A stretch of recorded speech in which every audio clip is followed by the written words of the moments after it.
in a major boost for the government's reforms push in the armed forces, the Delhi High Court has thrown out all petitions challenging the Agnipath scheme. They said in their observation that they have found no reason to counter this scheme, and that is a crucial observation which has come in from the court side. So the court has been saying that there is no reason to interfere with the new recruitment scheme, saying that the court has said that the scheme is to introduce the Agniveers that is born out of national interest. The Delhi High Court has said at its heart that the scheme has a laudable objective of maintaining national security और किस तरीके से लोगों में especially the youth उसमें discipline instill करता है अगर ये अग्निपथ scheme का अगर वो part होते हैं तो. Obviously, when the Honorable Court passes a judgment rejecting a challenge to the Agnipath scheme, it's a confirmation that the decision was correct, that the government was, or the armed forces, after due deliberation, arrived at that decision in the interest of the armed forces, and the petitioners who were raising certain allegations, those allegations haven't held ground. So it's an important judgment and it has to be welcomed. Now the critics mostly from the opposition ranks had come up with bizarre theories, क्योंकि देखिए ये जब scheme आई थी तो उसको लेकर काफी कुछ जो है ऑपोजिशन ने कहा था, और वहीं पर कुछ जो है पार्टीज ने उन्होंने बोला था कि ये जो यूथ है उनको कंफ्यूज करने की कोशिश की जा रही है. कुछ ने कहा कि ये नेशनल सिक्योरिटी को अंडरमाइन करेगी.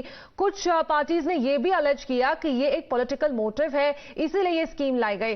पर यहां पर अब जब दिल्ली हाईकोर्ट की बात करें तो उन्होंने इन सारे जो डाउट्स है, जो आशंका जताई थी ऑपोजिशन ने, उसको जो है एक तरफ रख दिया है, और ये एक जवाब है उन सभी पार्टीज के लिए जिन्होंने अभी तक इस पूरी स्कीम को लेकर काफी सवाल खड़े किए हैं. So the court has said that the time is now to focus on the benefits rather than on the alleged political motives, that the court is now making it clear, saying that it will not interfere with the policy decisions.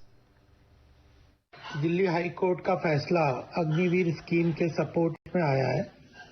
उससे यह स्पष्ट होता है कि कुछ लोग army में reforms के इस महत्वपूर्ण निर्णय को सरकार के एक्सेप्ट नहीं करना चाहते थे. देश में अगर आर्मी जैसी चीज है उसको पॉलिटिकल डिबेट और डिस्कशन से दूर रखना चाहिए, लेकिन अपोजिशन इस बात को नहीं समझ रही और वो अपने पॉलिटिकल स्वार्थ के लिए यह सारे हथकंडे अपनाती है. But till just last week, there were strong objections being made against the Agniveer scheme. In fact, one RJD leader, who is also a minister in Bihar, Surendra Yadav, predicted that in a few years, India's army would be an army of eunuchs. And the Congress too has been strident in its approach to Agniveers, with Rahul Gandhi in parliament calling the scheme a brainchild of the RSS. We don't understand the intention of this government.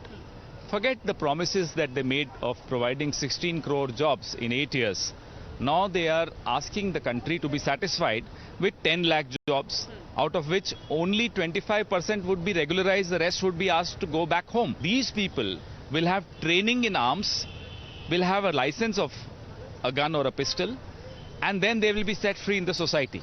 What kind of society are we trying to create under Mr. Modi? Senior officers ने कहा कि हमें तो लगता है कि ये जो अग्निवीर योजना है ये आर्मी के अंदर से नहीं आई, ये कहीं और से आई है, ये आरएसएस से आई है, होम मिनिस्ट्री से आई है. ये सीनियर आर्मी के लोगों ने कहा है, मैं नहीं कह रहा हूं, कि हमें लगता है कि ये आर्मी के ऊपर ये योजना थोपी गई है कि अजीत डोभाल जी ने ये योजना आर्मी पे थोपी है. आप वादा करते हो, सरकार में आते हो, लोग आपको चुनते हैं और आप आखिर में कहते हो जब युवा से किया गया वादा आप पूरा नहीं करते हैं, तब आप कहते हैं कि विपक्ष जो है वो जिम्मेदार है, विपक्ष भड़का रही है.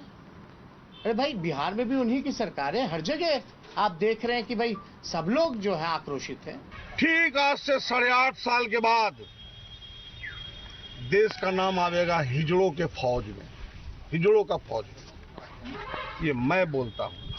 8.5 साल के बाद जितना पुराना सेना है वो सब रिटायर कर जाएगा. ये जो 4.5 साल का जो अग्निपथ वाले, अग्निवीर वाले लोग जो बहाल होंगे, इनका तो ट्रेनिंग में पूरा नहीं होगा, तो चल आवेंगे रिटायर होके. तो ये विरोध नहीं जो हम पहली बार देख रहे हैं, जब ये अग्निपथ स्कीम अनाउंस ही करी गई थी तब हमने देखा कि देश भर में किस तरीके से प्रोटेस्ट हुए थे, लेकिन अभी तक शायद हो सकता है जो दिल्ली हाई कोर्ट ने कहा है वो जितने इंसल्ट्स और टारगेट कितने आर्मी की तरफ किए जा रहे हैं अब वो सब खत्म हो जाएंगे। Will be back after a short break. You are watching the morning news.